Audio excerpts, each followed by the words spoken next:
March 1 73வது பிறந்தநாள் விழா காணும் தமிழ்நாடு முதலமைச்சர் மாண்புமிகு கழகத் தலைவர் அவர்களை வாழ்த்தி மகிழும் சிவகணேசன், தொழிலாளர் நலன் மற்றும் மேம்பாட்டுத்துறை அமைச்சர், கடலூர் மேற்கு மாவட்ட செயலாளர்.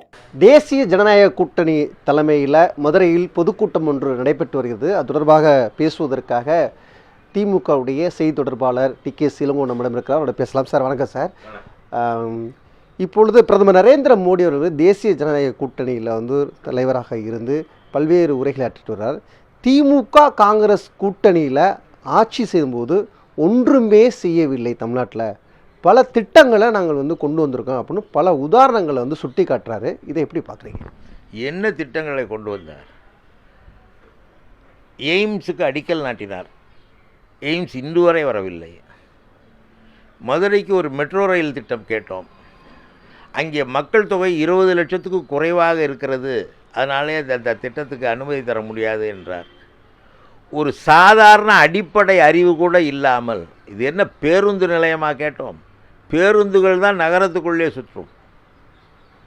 ரயில் என்பது மதுரைக்கு வருகிற மக்கள் அங்கிருந்து திண்டுக்கல்லிலிருந்து வரலாம், மற்ற மாவட்டங்களிலிருந்து கூட அங்கே வரலாம்.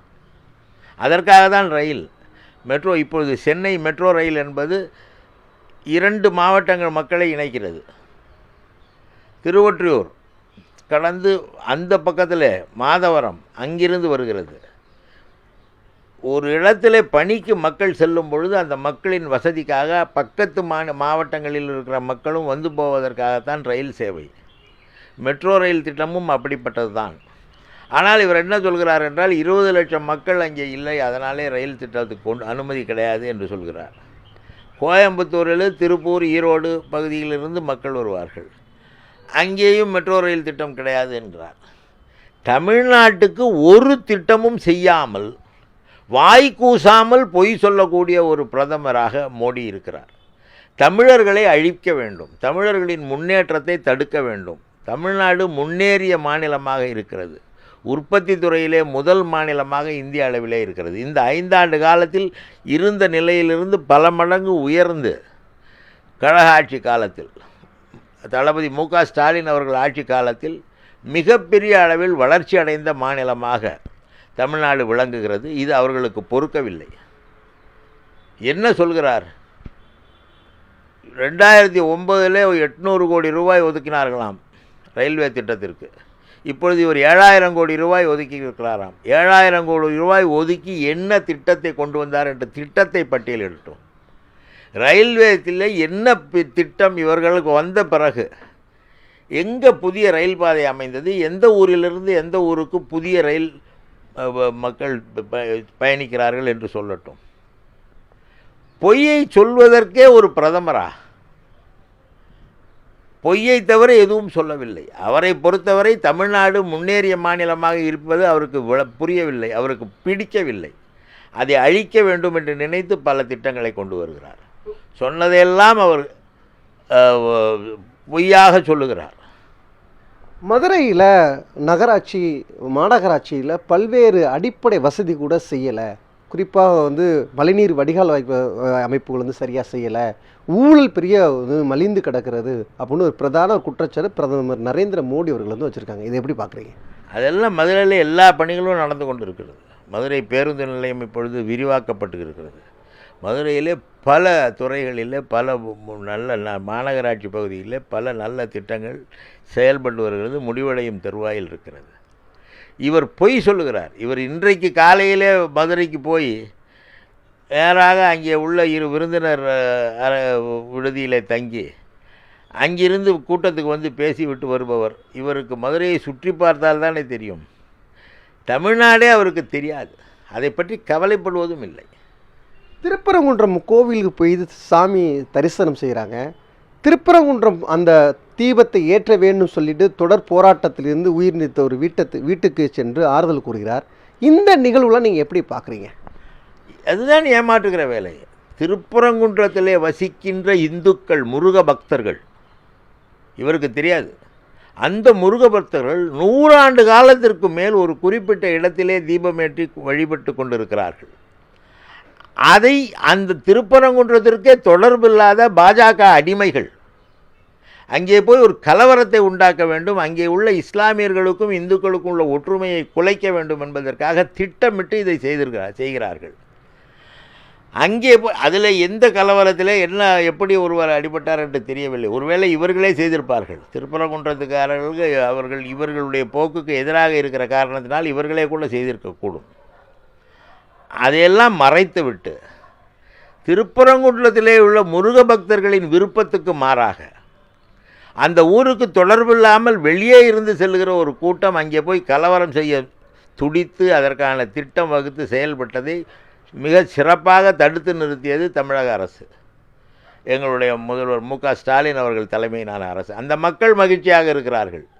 இவர்கள் தான் இதை பேசுகிறார்கள். வேறு யாரும் திருப்பரங்குன்றத்தை பற்றி பேசவில்லை. தமிழகத்தில் சட்ட ஒழுங்கு சீர்குலைந்திருக்கிறது, பெண்களுக்கு பாதுகாப்பு இல்லை, முன்னாள் முதல்வர் ஜெயலலிதா ஆட்சி காலத்தில் பாதுகாப்பு இருந்தது அப்படின்னு பிரதானம் சொல்கிறாங்க. இதை எப்படி பார்க்குறீங்க? எல்லா ஊர்லேயும் பெண்களுக்கு பாதுகாப்பு இல்லாத நிலையை உருவாக்கியது எல்லா மாநிலங்களிலும் பாஜக. மணிப்பூரிலே 4 பெண்கள் காவல்துறையினர் சுற்றி வேடிக்கை பார்க்க நிர்வாணப்படுத்தப்பட்டு நடந்தார்கள். அங்கே பாஜக ஆட்சி. டெல்லியிலே ஒரு குத்துச்சண்டை வீரர் ஒரு பெண்மணி உண்ணாவிரதம் இருந்தார். ஒரு பாஜக நாடாளுமன்ற உறுப்பினர் தவறாக நடந்து கொண்டார், அவரை கைது செய்ய வேண்டும், நடவடிக்கை எடுக்க வேண்டும் என்று. இன்று வரை நடவடிக்கை எடுக்கவில்லை. குஜராத்திலே அது நடக்கிறது. இங்கே இதுவரை 3 பேர் பாஜக நிர்வாகிகள் பெண்களிடம் தவறாக நடந்ததாக கைது செய்யப்பட்டிருக்கிறார்கள். எனவே இது போன்ற குற்றச்செயலில் ஈடுபடுபவர்கள் பாஜகவினராக இருக்கிறார்கள்.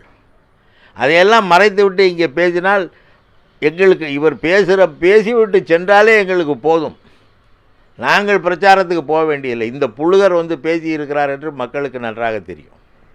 நீங்கள் அடிப்படை வசதிகள் பாரதிய ஜனதா கட்சி எதுவுமே செய்யலை அப்படின்னு சொல்கிறீங்க. அவர் சுட்டி காட்டுறார், மதுரவயல் மேம்பால பிரிட்ஜ் கட்டமைப்பு புதுப்பிச்சிருக்கோம், பாம்பன் பாலத்தை புதுப்பிச்சிருக்கோம், தூத்துக்குடி துறைமுகத்தை புதுப்பிச்சு நான் கொண்டு வந்திருக்கோம் அப்படின்னு தமிழ்நாட்டில் செஞ்ச திட்டங்களை சொல்கிறார்.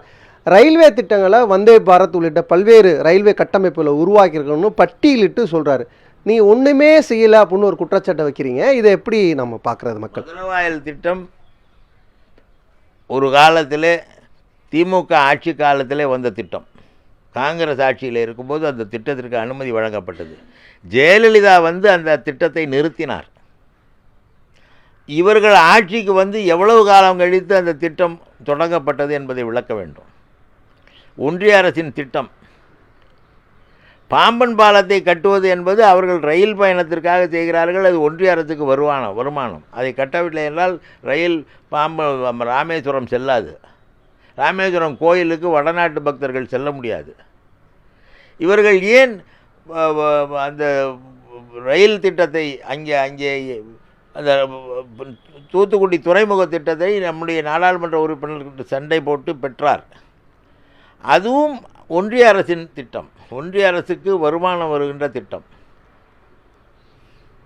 அதைத்தான் அவர்கள் செய்கிறார்களே தவிர வேறு என்ன திட்டத்தை கோயம்புத்தூரிலும் மதுரையிலும் ஏன் மெட்ரோ ரயில் திட்டத்துக்கு அனுமதி வழங்கவில்லை? அதை சொல்ல வேண்டும் அல்லவா? தமிழ்நாட்டில் மட்டும் இந்தியாவிலே ஊழல் செய்வதில் திமுக முன்னோடி அப்படின்னு ஒரு பிரதான ஒரு குற்றச்சாட்டுகளை முன்வைக்கிறாரு. ஒரு சில விஷயங்களை அதில் பட்டியலிட்டு சொல்கிறார். இதை எப்படி பார்க்குறீங்க? பொய் சொல்லணும்னு ஆரம்பித்தா எதை வேணாலும் சொல்லலாம். பாஜக தான் ஊழல் செய்வதில் முன்னோடி கட்சி. பாஜகவுக்கு பணக்காரர்கள் கொடுத்த நிதி என்பது பல கோடி ரூபாய், பல நூறு கோடி ரூபாய். ஏனென்றால் அதன் மூலம் அவர்கள் பெற்றுக்கொள்கிறார்கள். பல பொதுத்துறை நிறுவனங்களை தனியாரிடம் விற்பதற்கு அவர்கள் வாங்கிய பணம் எவ்வளவு? இந்த அரசாங்கம் ஏன் பொதுத்துறை நிறுவனங்களை தனியாரிடம் விற்க துடிக்கிறது? அதற்கு பதில் சொல்ல வேண்டும். அதிலே அவர்கள் அந்த கட்சிக்கு கிடைக்கிற லாபம் எவ்வளவு? இதையெல்லாம் அவர்கள் விளக்க வேண்டும். இந்தியாவிலே மிகப்பெரிய ஊழல் கட்சி பாஜக. எங்களை பார்த்து குறை சொல்வதற்கு அவர்கள் ஒன்றும் கிடையாது. திமுகவை பார்த்து குறை சொல்வதற்கு ஒன்றுமில்லை. பாரத பிரதமர் நரேந்திர மோடிகள் பொய் பிரச்சாரத்தை மேற்கொண்டு வருவதாக டி.கே. இளங்கோவன் நம்மிடம் தெரிவிச்சிருக்காங்க. புதிய தலைமுறைக்காக ஒளிப்பதிவாளர் நரேஷோட செய்தியாளர் ஆனந்தன். மார்ச் 1 73வது பிறந்தநாள் விழா காணும் தமிழ்நாடு முதலமைச்சர் மாண்புமிகு கழக தலைவர் அவர்களை வாழ்த்தி மகிழும் சிவகணேசன், தொழிலாளர் நலன் மற்றும் மேம்பாட்டுத்துறை அமைச்சர், கடலூர் மேற்கு மாவட்ட செயலாளர்.